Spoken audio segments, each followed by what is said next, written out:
So hello everyone, स्वागत है आप सभी का इंग्लिश स्पार्क पे। बहुत बहुत स्वागत है। तो चलिए क्लास को शुरू करते हैं एक छोटी सी स्पार्क के साथ। तो ये जो चैप्टर है बहुत ज्यादा इंटरेस्टिंग चैप्टर होने वाला है, लॉस्ट स्प्रिंग। क्लास 12th का one of the most important chapter होने वाला है। इंपॉर्टेंट इसलिए क्योंकि इस चैप्टर से जो आपका लॉस्ट स्प्रिंग चैप्टर है बहुत सारे क्वेश्चंस आने वाले हैं और बहुत ही इजी क्वेश्चंस आने वाले हैं। तो अगर आप आज ये चैप्टर को समझ लेते हैं, इसकी पूरी स्टोरी को समझ लेते हैं, इसकी समरी को समझ लेते हैं, तो then I don't think you will need any other video apart from this. ठीक है, तो चलिए स्टार्ट करते हैं। सबसे पहले इसके ऑथर के बारे में देखते हैं। इनकी जो ऑथर है, इनके ऑथर का नाम है अनीस जुंग जी। ठीक है, इनके ऑथर का नाम क्या है? अनीस जुंग। ठीक है, बहुत ही अच्छी लेखिका है। अब इन्होंने क्या करा है, बहुत इंटरेस्टिंग लेखिका है। बताऊं किस लिए? क्योंकि आपने एक चीज नोटिस की होगी कि बाकी सारे ऑथर्स के बारे में मैं आपको बताता हूँ। कैसे कि एक ऑथर क्या करता है कि एक स्टोरी लेता है और उसका फ्लो बना के पूरा उसको एंड कर देता है, स्टार्ट करता है और फ्लो में एंड हो जाती है। इन्होंने क्या किया पता है? इस चैप्टर के अंदर मैंने कहा कि ये बहुत इंटरेस्टिंग चैप्टर है, उसका रीजन एक और भी है। उसका रीजन ये है कि इस एक चैप्टर के अंदर आपको दो अलग अलग स्टोरीज देखने को मिलती हैं, दो अलग अलग लड़कों की पूरी कंप्लीटली डिफरेंट स्टोरीज। ठीक है, तो आज हम इस चैप्टर को कवर भी करेंगे ना, तो दो अलग अलग पार्ट्स में करेंगे। चलिए फटाफट करते हैं पहले पार्ट को। अब यहाँ पे पहले पार्ट में अपन आ जाते हैं। इसको शुरुआत करने से पहले मैं आपको कुछ चीज बताना चाहता हूँ। ठीक है, अब हमारी जो अनीस जंग जी हैं, इन्होंने क्या किया कि दो अलग अलग गरीब बच्चों की अलग अलग स्टोरीज बताई। ठीक है, स्टोरीज किस लिए बता रही हैं? ये चैप्टर हम आज जो पढ़ रहे हैं, ये क्यों पढ़ रहे हैं? ये इसलिए पढ़ रहे हैं कि जो हमारी ऑथर है वो हमें बताना चाहती है, चाइल्ड लेबर से इंट्रोड्यूस करवाना चाहती है किस तरह से ये जो बाल श्रम है कहते हैं, तो वो बाल श्रम किस तरह से होता है, किन किन कंडीशंस में होता है और उसका सोसाइटल इम्पैक्ट क्या होता है, उसके लिए चैप्टर इन्होंने लिखा। अब ये जो चैप्टर है, इसमें सबसे पहले मैं आपको दोनों इंट्रोड्यूस करवा देता हूँ। पार्ट वन में हम जिस बच्चे की स्टोरी पढ़ने वाले हैं उसका नाम है साहेब। ठीक है, उस बच्चे का नाम क्या है? साहेब। और साहेब कहाँ रहता है? साहेब रहता है सीमापुरी में। ठीक है, सीमापुरी दिल्ली। सीमापुरी कहाँ पर है? दिल्ली में। आपको कोई टेंशन लेने की जरूरत नहीं है इस चैप्टर में, कुछ याद करने की जरूरत नहीं, सिर्फ दो चीज याद रखना है। ठीक है, कि ये चैप्टर दो पार्ट्स में डिवाइडेड है। पहले पार्ट में जो लड़का है उसका नाम है साहेब, जो है सीमापुरी दिल्ली से। ठीक है, दूसरे पार्ट में जो लड़का है उसका नाम है मुकेश। मुकेश कहाँ से है? फिरोजाबाद से। अभी मुकेश पे ध्यान नहीं देना है, अभी सिर्फ साहेब पे ध्यान देते हैं अपन। ठीक है, लड़के का नाम है साहेब और वो रहता है सीमापुरी दिल्ली में। ठीक है, आगे चलते हैं। अब क्या होता है यहाँ पर, स्टोरी को इस तरह से चलते हैं कि जब हमारी ऑथर है अनीस जंग जी, ये क्या करती हैं कि ये पहले थोड़े टाइम के लिए सीमापुरी में रहती है। अब जब ये सीमापुरी में रहती हैं तो इनके घर के आगे ये देखते हैं कि कुछ बच्चे आते हैं रोज सुबह कचरा बीनने के लिए या कुछ ना कुछ बीनने के लिए, कचरे में खेलते हैं, कचरे में से कुछ ढूंढते उठाते हैं और फिर चले जाते हैं। उनका मतलब कचरे में से कुछ ना कुछ लेते रहते हैं। वो कचरे में खेलते हैं, कचरा बीनते हैं, वो वाले लड़के। अब वो आते हैं, रोज ये देखती है, ऑफिस जाते वक्त देखती है कि यार कुछ बच्चे इसके घर के सामने आते हैं, कचरा कूटा जो भी है वो बीनते हैं और वहां से चले जाते हैं, उसमें से कुछ चीजें उठाते हैं, उन चीजों को बेच देते हैं और पैसा कमाते हैं। इस तरह से इसने देखा। तब इसने क्या किया कि एक दिन ऐसे सोचा, रोज देखती तो थी, तो इसने आज क्या किया कि ऑफिस जाते जाते एक लड़का जब इसको वहां पे दिखा तो इसने उसको बुला लिया। छोटू इधर आओ, इधर आओ, इस तरह से इसने बुलाया। अब जैसे इसने बुलाया तो इसने पूछा कि आप लोग ये सब क्यों करते हो? पहला सवाल इसका ये था, पहला सवाल यहाँ पे ये था कि आप ऐसा क्यों करते हो? तो इसने कहा ये जो बच्चा है हमारा, अभी तक ऑथर को नाम नहीं पता था, इस बच्चे का नाम ही साहेब है। ठीक है, लेकिन ऑथर को अभी इसका नाम पता नहीं है। तो ऑथर इससे क्या पूछती है, तुम ऐसा क्यों करते हो, ये सब क्यों करते हो ये चीजें? तब हमारा साहेब है वो जवाब देता है, मेरे पास कुछ करने को है ही नहीं इसलिए करता हूँ मैं। तब हमारी जो ऑथर है वो इसको बोलती है कि यार तुम स्कूल वगैरह नहीं जाते हो क्या? 2 मिनट के लिए ऑथर खुद ही शौक हो गई कि यार जो कचरा बिन रहा है वो स्कूल कैसे जाएगा। पर फिर भी यहाँ पे जो हमारा साहेब है वो बोलता है कि दे डिडंट बिल्ड वन, मतलब क्या कि उन्होंने बनवाया ही नहीं। उन्होंने कौन? गवर्नमेंट ने बनवाया ही नहीं।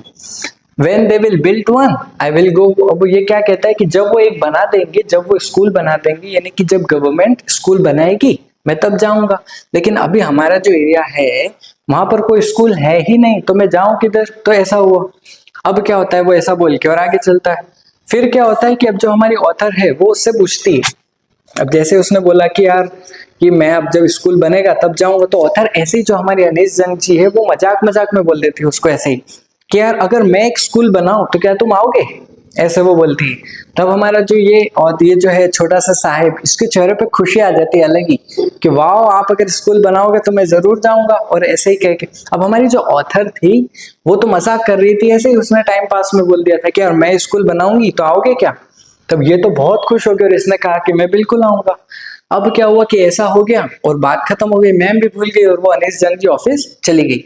ऐसे ही क्या होता है कि एक दो दिन के बाद वो जो साहिब, जब हमारी जो मैम है ऑथर मैम, वो जब ऑफिस जा रही थी तो साहिब उनके पास आता है, और साहिब उनके पास आके क्या पूछता है, साहिब उनके पास आके ये पूछता है कि क्या आपका स्कूल बन गया।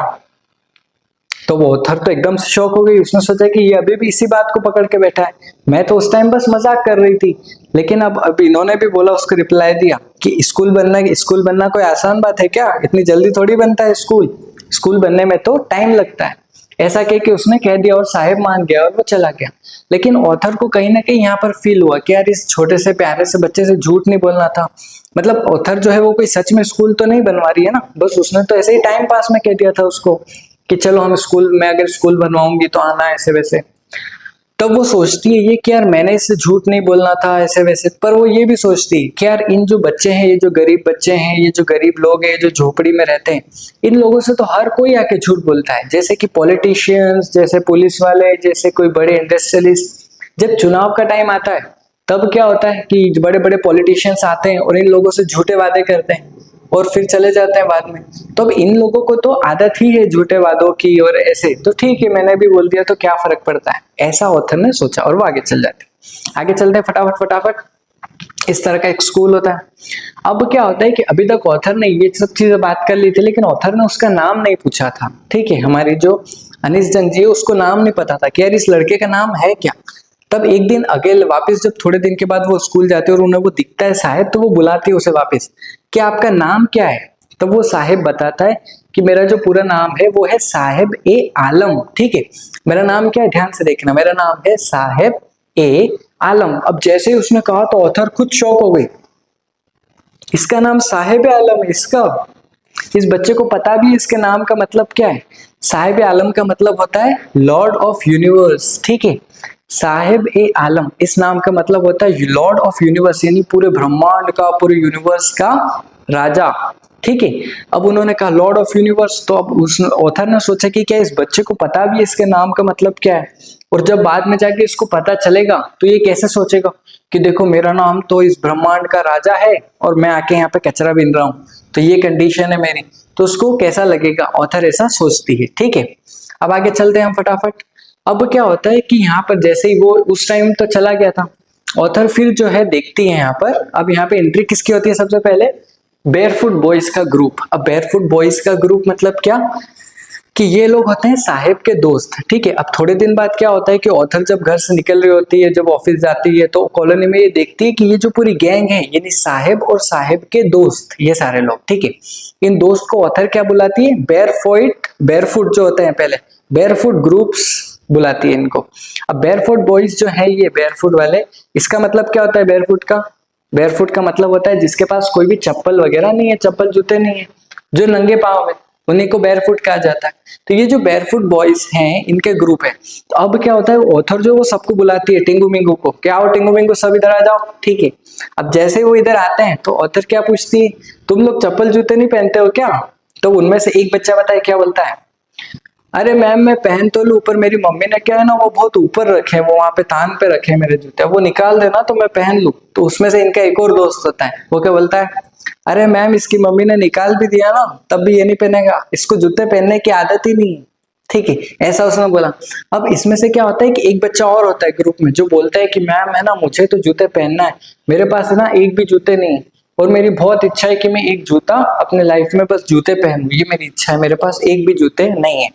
अब जब वो ऐसे बोलता है ना तो ऑथर को कुछ याद आ जाता है। क्या याद आता है पता है, अब देखो आप पहले बच्चे को देखो यहाँ पर कि इसके बेयरफुट ही है, यहाँ पे जूते तो इसके पास है नहीं।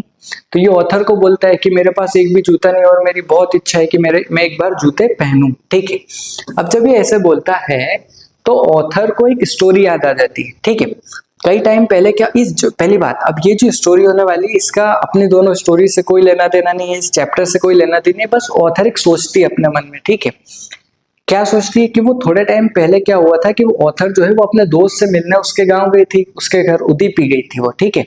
उस जगह का नाम क्या है? उस जगह का नाम है उदीपी, ठीक है।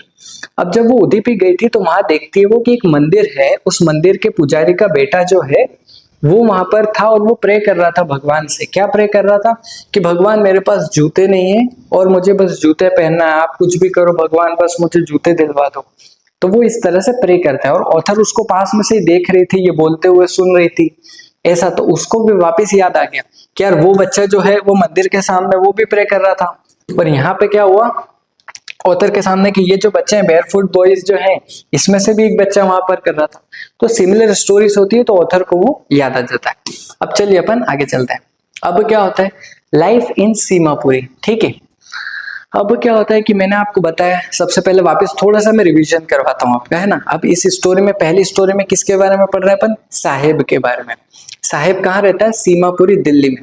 अभी जो सीमापुरी का एरिया है ना दिल्ली के अंदर, ये पहले तो देखो, अगर मैं आप लोगों से पूछूं, अभी जो आप ये वीडियो देख रहे हैं, आप लोगों से अगर मैं पूछूं कि इंडिया की टॉप सिटीज कौन सी हैं, तो आप सबसे पहले क्या कहेंगे? मुंबई, दिल्ली, बेंगलोर, चेन्नई वगैरह वगैरह वगैरह। तब आप दिल्ली का नाम भी लेंगे ना। जब मैंने कहा कि इंडिया की टॉप सिटीज, सबसे अच्छी सिटीज, तो दिल्ली का नाम भी आता है।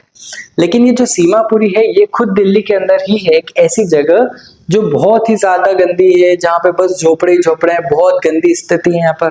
तो ये कैसे हुई? अब ऑथर थोड़ा सा इनका बैकग्राउंड देती है कि जो सीमापुरी में लोग हैं ना, ये सब लोग यहाँ के इंडियन नहीं है। ये लोग है ना एक्चुअली में बांग्लादेशी हैं। ये बांग्लादेश ढाका में रहते थे, जो बांग्लादेश की कैपिटल है। ये वहां रहते थे और ये वहां से यहाँ पर आए इमिग्रेंट्स, और ये वहां पर आए और यहाँ पे आके ये बस गए। अब क्या होता है कि बांग्लादेश में ये लोग अच्छे से रह रहे थे, इनके पास अच्छी जमीनें थी, खाने के लिए, लाइफस्टाइल अपने मेंटेन करने के लिए सब कुछ था। पर वहां पर आता है बहुत बड़ी नेचुरल कैलामिटी और बहुत सारे पॉलिटिकल मूवमेंट्स चल रहे होते हैं और वहां की कंडीशन सही नहीं होती। तो ये वहां से भाग कर कहाँ पे आ जाते हैं? इंडिया में, इलीगल तरीके से, ठीक है। इलीगल तरीके से आते हैं, तब इन्हें इन्हें बस इधर उधर झोपड़ी बनाकर इधर उधर रहना पड़ता है और सरवाइव करना पड़ता है। अब इन्होंने कहा ठीक है, ये लोग कहाँ थे? The people here are squatters from Bangladesh in 1971 including Saheb's family. यानी कि जो साहेब की फैमिली थी ना, वो खुद बांग्लादेश से आई थी, ठीक है।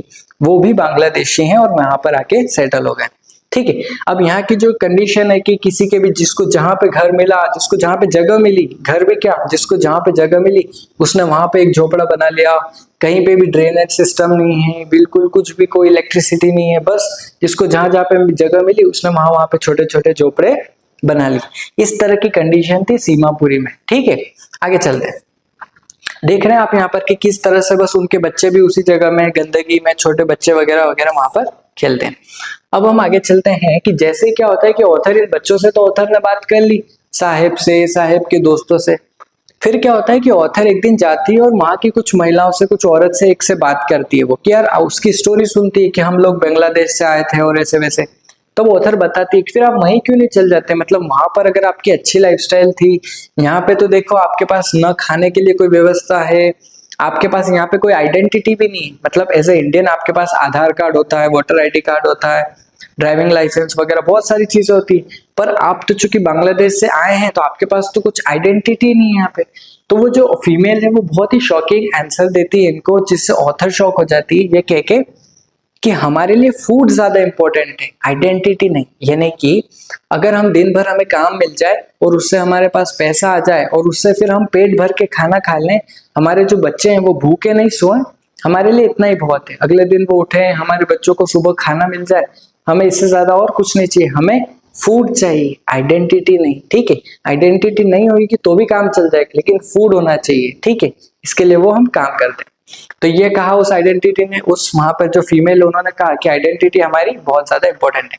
यही था the struggle between food and identity. चलते हैं आगे फटाफट। देखो आप यहाँ पे देख रहे हो हर थोड़ी थोड़ी जगह में कैसे यहाँ पे झोपड़े बने हुए, 1 2 3 इस तरह से यहाँ पर चलता है यहाँ पे सीमापुरी में।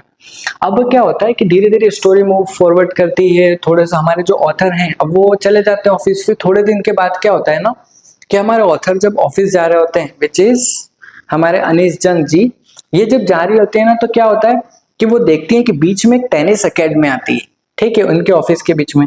उस टेनिस अकेडमी के बाहर कौन खड़ा था? साहेब खड़ा था। और साहेब भी कैसे खड़ा था पता है, उसके पास बहुत ही अच्छे वाले जूते थे, टेनिस वाले, जो टेनिस खेलने वाले बच्चे पहनते हैं ना, वो वाले जूते थे। तब ऑथर वहां पे खुद उसको इंटरेस्ट जागा कि यार इसके पास जूते कैसे आए। तो जब ऑथर ने देखा, उसके पास गए, उसको बुलाया कि यहाँ क्या कर रहे हो वैसे वैसे, तो उसने देखा कि उसके जो जूते थे ना वो आगे से फटे हुए थे। तो उसको समझ में आया, उसने ऐसा सोचा कि यार किसी टेनिस प्लेयर के जो जूते हैं वो फट गए होंगे और उसने वो जूते साहेब को दे दिए होंगे। लेकिन सोचो, जिसके पास जूते ही नहीं है, जिसका ऐसा ड्रीम था कि उसको जूते मिल जाए, अगर उसको फटे जूते भी मिलना उसके लिए तो एक ड्रीम के बराबर ही।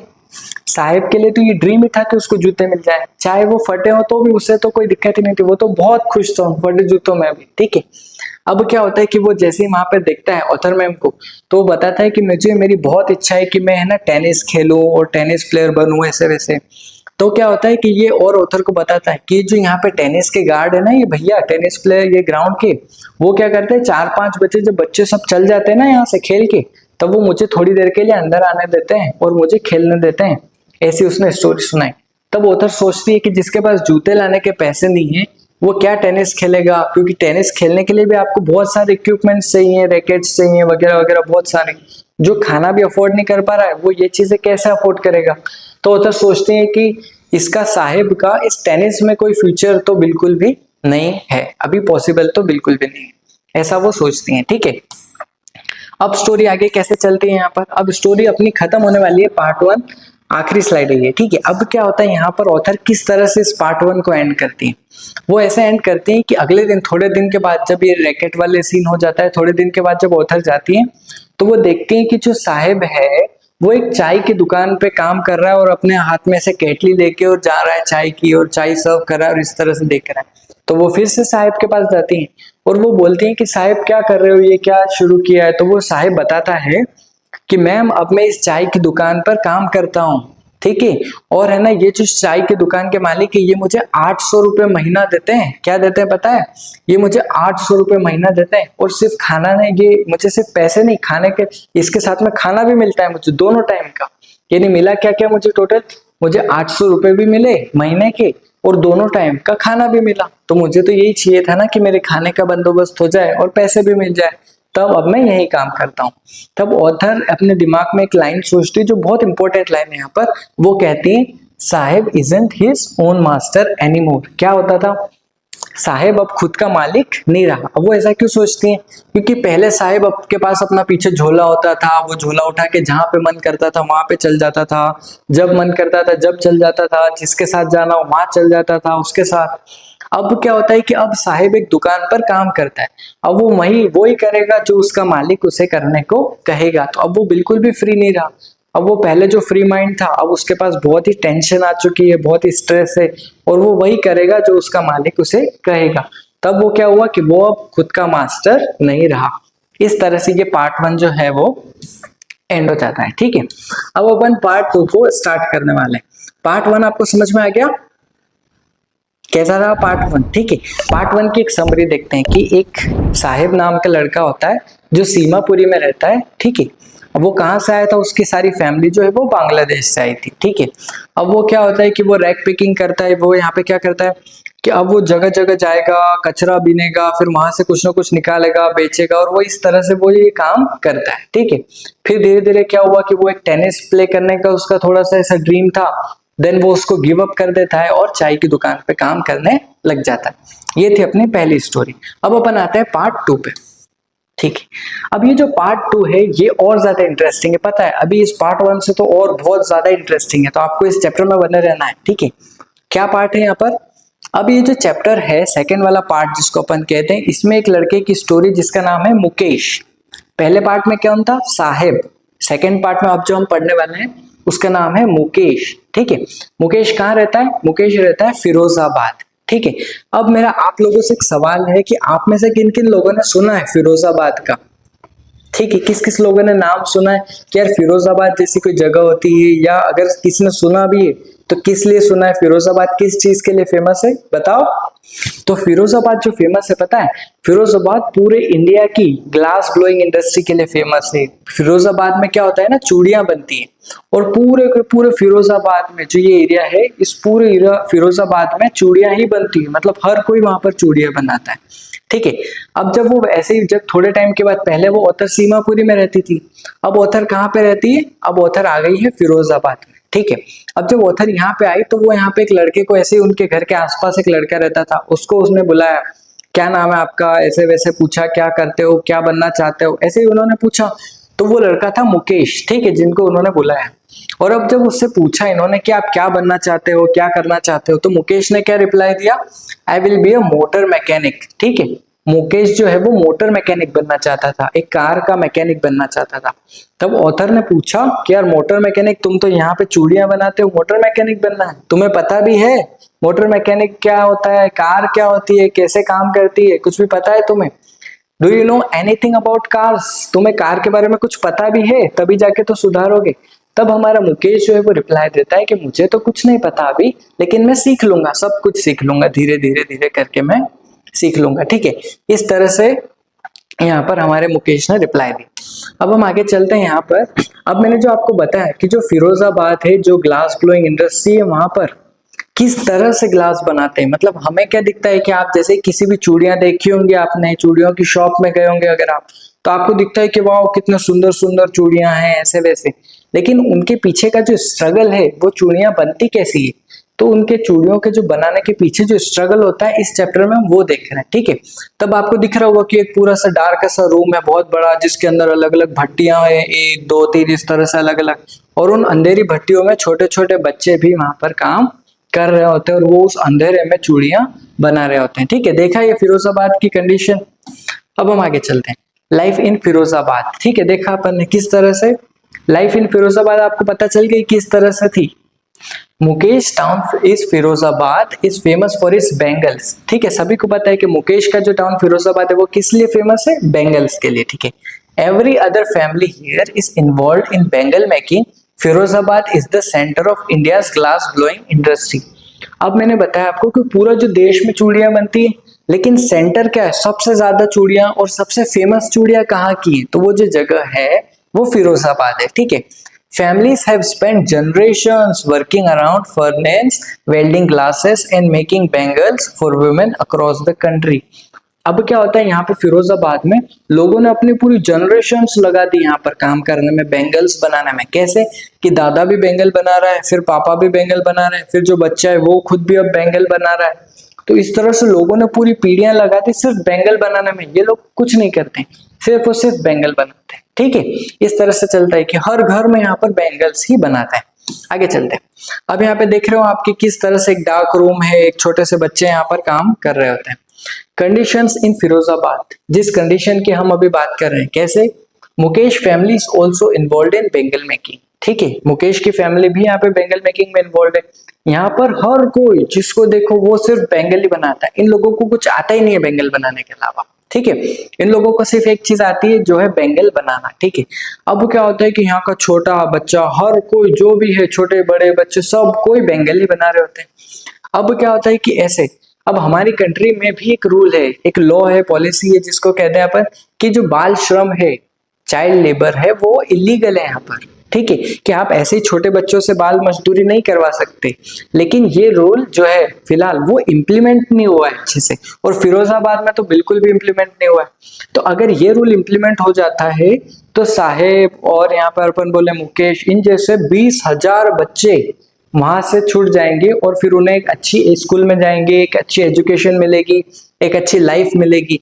तो ये रूल अगर इम्प्लीमेंट हो गया, वहां पर बना हुआ तो है पॉलिसी सरकार की, लेकिन वहां पर अभी इम्प्लीमेंट नहीं हुआ है, ठीक है। तो इस वजह से अगर हो गया तो बहुत सारे चिल्ड्रंस को यहाँ से आजादी मिल जाएगी, ठीक है। आगे चलते हैं अपन। देख रहे हैं आप किस तरह से लोग वहां पर बैठते हैं, किस तरह से अंधेरे से कमरे में छोटे छोटे बच्चे जिन्हें अभी तक स्कूल जाना चाहिए, पर वो छोटे बच्चे कहाँ पे आकर, यहाँ पर आकर बैंगल्स बना रहे हैं, ठीक है। आगे चलते हैं अपन। अब क्या होता है कि मुकेश जो है वो ऑथर से जब बात कर रहा होता है तो वो उन्हें बुलाता है। अब जैसे कोई भी मेहमान है, आप किसी से अच्छे व्यक्ति से बात कर रहे होते हैं, किसी रिस्पेक्टेड पर्सन से बात कर रहे होते हैं, तो आप उन्हें घर बुलाते हैं ना, कि आइए आप घर आइए, एक बार घर पे आइए, ऐसे वैसे। तब ऐसे ही क्या होता है कि हमारा जो मुकेश है वो भी ऑथर को बुलाता है कि आप एक बार घर आइए। तो वो कहता है कि मैंने अभी अभी क्या है, अपने घर की मरम्मत करवाई है, रीबिल्ड करवाया है मैंने। Mukesh proudly offers to take me to his home which he says is being rebuilt. वो बोलता है कि मैंने अभी अभी नया बनाया है, तो आप प्लीज आइए, वो घर पे ऑथर को बुलाता है। ठीक है, अब क्या होता है कि ऑथर जब जैसे ही इस मुकेश के घर पे आती है, जैसे ही मुकेश के घर में घुसी, तब क्या होता है, अभी मुकेश ने बोला था कि नया नया बनवा रहा हूं मैं, अभी रिबिल्ड करवा रहा हूँ, तो जैसे वो घर में घुसा तो उसका गेट ही नहीं खुल रहा था, तो वो मुकेश क्या करता है, एक जोर से लात की मारता है और उसका गेट खुल जाता है। अब वो जैसे ही गेट के अंदर घुसती है ऑथर, तो वो देखती है सबसे पहले एक छोटी सी लड़की को।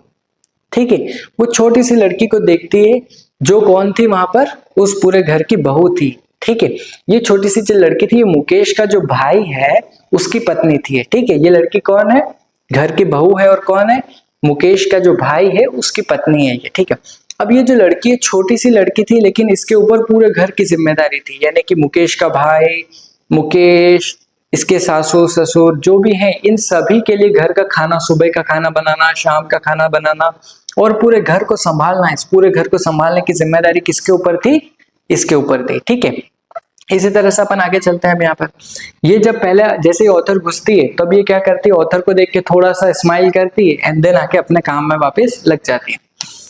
अब क्या होता है कि वहां पे अंदर ऑथर जो है, वो पहले तो इससे मिलती है, घर की बहू से, लेकिन फिर वो देखती है कि वहां पे एक दादी अम्मा भी थी घर में, है ना, मुकेश की दादी, मुकेश की मम्मी, वो कोई भी हो सकती है। अब वो जैसे ही बूढ़ी अम्मा दिखती है, तो वो पूछती है कि आप लोग, आप जो है इन बच्चों को कहीं बाहर क्यों नहीं भेजते, आप ये जो ये पूरी लाइफ है, बेंगल बनाना, इससे आप थोड़ा सा बाहर क्यों नहीं जाते, आप इन्हें कुछ नया करियर क्यों नहीं सिखाती, या कहीं और भेजती क्यों नहीं। तब वो कहती है कि ये जो जगह है ना फिरोजाबाद, इस जगह में जो कोई पैदा हुआ है, उनकी डेस्टिनी यही है कि वो यहाँ पर सिर्फ बेंगल्स ही बनाएगा। ठीक है, उन लोगों की डेस्टिनी यही है, क्या है, कि वो सिर्फ और सिर्फ बेंगल बनाएगा। मैंने, वो बताती हैं कि मेरे जो पति हैं, उन्होंने शुरू से लेके अभी तक बेंगल्स बनाए, फिर मेरे बेटे ने बेंगल्स बनाए, और अब उसके बेटे का बेटा भी बेंगल्स ही बनाएगा। जो जो यहाँ पर पैदा होगा वो क्या होगा, सिर्फ और सिर्फ बेंगल्स ही बनाएगा। ठीक है, फटाफट आगे चलते हैं। ऐसा वो कहती है, आगे चलते हैं। अब क्या होता है, बेंगल्स एंड ब्लाइंडनेस, यहाँ पर एक बहुत ही ज्यादा स्ट्रॉन्ग मैसेज देती है ऑथर हमको। अब मैं भी आपसे व्यूअर से पूछता हूँ कि जब भी आप किसी बेंगल्स की शॉप में गए हैं, या कहीं सड़क पे निकले हैं जहाँ पे आपको साइड में बेंगल्स दिखे होंगे, या बहुत सारी लड़कियां जिन्हें बेंगल्स, अलग अलग बेंगल्स पसंद आते हैं, आप कोई भी बेंगल को देखते हैं तो आपको अच्छे लगते हैं वो बेंगल्स, कि यार ये कितना सुंदर है, कैसे है। लेकिन आपको पता है वो बेंगल्स किस तरह से बना रहे हैं। वहां पर क्या होता है फिरोजाबाद में, कि छोटे छोटे बच्चे, जब एक बच्चा छोटा होता है वो तभी से बेंगल फैक्ट्री में काम करने लग जाता है। एकदम डार्क रूम, बहुत सारी भट्टियां चल रही होती है आग की, और उसके पास में ही बैठ के वो अंधेरे से रूम में, अब जहाँ पर ग्लास के भी पार्टिकल्स उड़ रहे हैं, धुला भी उड़ रहा है, वही सब स्मेल कर रहा है वो। अब क्या होता है उस वहां पे कि धीरे धीरे काम करते करते जब वो थोड़ा सा बड़ा होता है, जब तक तो उसकी आंखें इतनी खराब हो जाती है कि उसे धुंधला धुंधला सा दिखने लग जाता है, और फिर थोड़े टाइम के बाद तो वो क्या हो जाता है, वो एकदम अंधा हो जाता है। ठीक है, तो इतना खतरनाक इफेक्ट पड़ता है कि एक छोटा सा बच्चा जो बहुत ज्यादा उम्र नहीं, थोड़ा सा एडल्ट होते ही उसकी आंखें उसे क्या हो जाती हैं, एकदम अंधा कर देती हैं। ठीक है, इस तरह से माँ की ये इंडस्ट्री होती है। आगे चलते हैं अपन। अब इनकी फैमिलीज के बारे में भी ये बताती हैं कि ऑथर जब वहां पर जाती है, वहां की जो फिरोजाबाद की कुछ फीमेल्स है वहां पे वो बात करती है, तो वो बताती है ऐसा कि यार, वो पहले तो ऑथर पूछती है कि आप लोग कुछ करते क्यों नहीं हो, सिर्फ बेंगल्स क्यों बनाते हो, कुछ और ट्राई क्यों नहीं करते, ऐसे वैसे। तो वो बताती है कि मैं शुरू से, बचपन से यहाँ पे जब से आई हूँ, जब से सिर्फ और सिर्फ हम बेंगल्स ही बना रहे हैं, सिर्फ बेंगल्स बनाते हैं, मेरे पति बनाते हैं, मैं बनाती हूँ, मेरे बच्चे बना रहे हैं। लेकिन इतना टाइम हो गया, लेकिन हम कभी भी इतना पैसा भी इकट्ठा नहीं कर पाए कि हम एक टाइम का पेट भर खाना खा सकें। अब इन्होंने इतनी बड़ी बात कही। जैसे अभी आप क्या कर रहे हैं कि हम लोग क्या करते हैं कि सुबह नाश्ता करते हैं, फिर दोपहर में खाना खाते हैं, फिर शाम को भूख लगी फिर शाम को खाते हैं, फिर रात को भूख लगी रात को फिर हम डिनर करते हैं, रात के बाद भी थोड़ी बहुत भूख लग गई तो फिर कुछ ना कुछ खा लेते हैं। लेकिन यहाँ पे ये कह रहे हैं कि हम दिन भर ग्लास ब्लोइंग इंडस्ट्री में वहां पे काम करते हैं, और फिर भी इतना पैसा नहीं कमा पाते कि हम एक टाइम का भर पेट खाना खा सकें। ठीक है, उसके बाद भी हमारे पास इतना पैसा नहीं होता है। ये वहां पर उन्होंने सुना, वो उन्हें बताती है। ठीक है, आगे चलते हैं। ये इस तरह से एक देख रहे हो आपकी किस तरह से एक डार्क रूम होता है, लोग आपस में पास पास में बैठे होते हैं, और हर कोई वहां पर सिर्फ और सिर्फ बेंगल्स बनाता है। पर आपने देखा वहां पर कि दादी अम्मा भी सिर्फ ये कह रही थी कि यार वहां पे जो यहाँ पे पैदा हुआ है वो सिर्फ और सिर्फ बेंगल्स ही बनाएगा। अभी यहाँ पे पास वाली आंटी जी भी बोल रही है कि हमें कुछ भी इतना पैसा नहीं मिल पाया। तो ऑथर ये सोचते हैं कह रही जो बड़े बड़े लोग ये तो सब निराश हो चुके हैं, तो क्यों ना मैं कुछ नए यंग लोगों से बात करके देखूं। तब ऑथर जो है वो कुछ यंग लोगों को इकट्ठा करती है, ठीक है, और उनसे पूछती है कि आप लोग कुछ नया क्यों नहीं करते, आप लोग एक ग्रुप क्यों नहीं बनाते और इन लोगों को अपोज क्यों नहीं करते, आप लोग कुछ ना कुछ एक कमेटी बनाओ अपनी और इन लोगों का विरोध करो, यहाँ से बाहर निकलने की कोशिश करो। तब जो हमारे कुछ लोग वो वहां पे उन्होंने बोला कि अगर हम ऐसा कुछ करने की भी कोशिश करेंगे ना तो पुलिस हमें जेल में डाल देगी। अब यहाँ पे क्या ये जो साठ वो बताता है कि ये जो 60 गांठ है ना यहाँ पे पुलिस के बीच में, पॉलिटिशियंस के बीच में, बिजनेसमैन के बीच में, ये लोग जो है वो हमको यहाँ से निकलने ही नहीं देंगे। ये लोग है ना हमको यही करके रख लेंगे और अगर हमें जेल में डाल दिया तो वैसे ही हम थोड़ा सा पैसा कमा रहे थे, अगर जेल में डाल दिया तब तो हम बिल्कुल भी पैसा नहीं कमा पाएंगे, ठीक है। तो हम न यहाँ के रहेंगे न वहां के रहेंगे, इसीलिए हम कोई भी आवाज नहीं उठाते। और वो कहते हैं कि there is no leader among them to help them see things differently. उनके बीच में ऐसा कोई भी लीडर नहीं है जो उठ के आए और उनकी मदद करे, उनका सपोर्ट करे और उन्हें बाहर यहाँ से निकलने में मदद करे, ठीक है। पर ऐसे कोई भी लीडरशिप वहां पर नहीं है, ठीक है। आगे चलते हैं हम। अब क्या होता है यहाँ पर कि जैसे ही वो देखती है ऑथर, तब उन्हें दो बच्चे दिखते हैं, पहला साहेब और दूसरा कौन है, मुकेश। दोनों में देखती है वो। तो अब क्या होता है कि जो साहेब है, साहेब का ड्रीम था, क्या ड्रीम था कि वो वहां पर टेनिस खेले, टेनिस का प्लेयर बने, ऐसे वैसे, बट उसने वो ड्रीम छोड़ दिया और वो चाय की दुकान पे काम करने लग गया। तो उसने तो अपना ड्रीम पूरा कंप्लीटली छोड़ दिया। लेकिन यहाँ पे जो मुकेश है, मुकेश का ड्रीम जो है वो अभी भी जिंदा है, ठीक है। मुकेश अभी भी कॉन्फिडेंट है कि वो अपना ड्रीम अचीव करेगा। होप इन मुकेश ड्रीम, ठीक है, मुकेश के ड्रीम में कुछ ना कुछ है। तो अब ऑथर क्या बोलती है कि when I see a spark in Mukesh I am hopeful, ठीक है। क्या दिख रही है उसको, स्पार्क, इंग्लिश स्पार्क वाली स्पार्क दिख रही है, ठीक है। अब क्या ऑथर कहती है कि मुझे अभी भी है ना कुछ चिंगारी तो उसके जो हमारा मुकेश है इसके ड्रीम में दिखती है, कुछ ना कुछ सच्चाई दिखती है। तो ऑथर ट्राई करती है एक बार चेक तो करें इसको। तब ऑथर बोलती है कि यार तुम प्लेन क्यों नहीं उड़ाते। तो वो ऑथर से वो जो मुकेश है वो नीचे मुंह कर लेता है और हाँ एक दो प्लेन उड़ते तो हैं हमारे यहाँ से, पर वो कुछ भी इंटरेस्ट शो नहीं करता है। पर जब वो बोलती है कार मैकेनिक के बारे में कुछ भी बात करती है तो वो बहुत ही इंटरेस्ट हो जाता है, खुश हो जाता है। तो इससे यहाँ पे ऑथर को बात करने से समझ आता है कि नहीं जो हमारा मुकेश है, ये मुकेश सच में सीरियस है अपने कार मैकेनिक बनने के ड्रीम के बारे में और ये पूरा कोशिश करेगा। ये कहती है कि यार तुम वो तो जो कार मैकेनिक का वहाँ जो सेंटर वो तो बहुत दूर है शहर में, तुम वहां कैसे जाओगे। तो ये कहता है नहीं नहीं मैं तो पैदल चल जाऊंगा, कैसे भी चल जाऊंगा, पर मैं जाऊंगा और मैं सीखूंगा। तब ऑथर यही होप करती है कि काश एटलीस्ट ये बच्चा तो अपना जो ड्रीम है उसको अचीव कर ले। इसी के साथ आपका चैप्टर खत्म होता है। So thank you so much इतने लंबा चैप्टर को देखने के लिए, बहुत ही ज्यादा इंटरेस्टिंग था। इसके कमेंट्स में इसके ऑथर का नाम लिखिएगा और थैंक यू सो मच इसको देखने के लिए। प्लीज लाइक कीजिए, शेयर कीजिए और सब्सक्राइब कीजिए ताकि आप जल्दी से जल्दी नेक्स्ट वीडियो को देख पाएं। Thank you so much.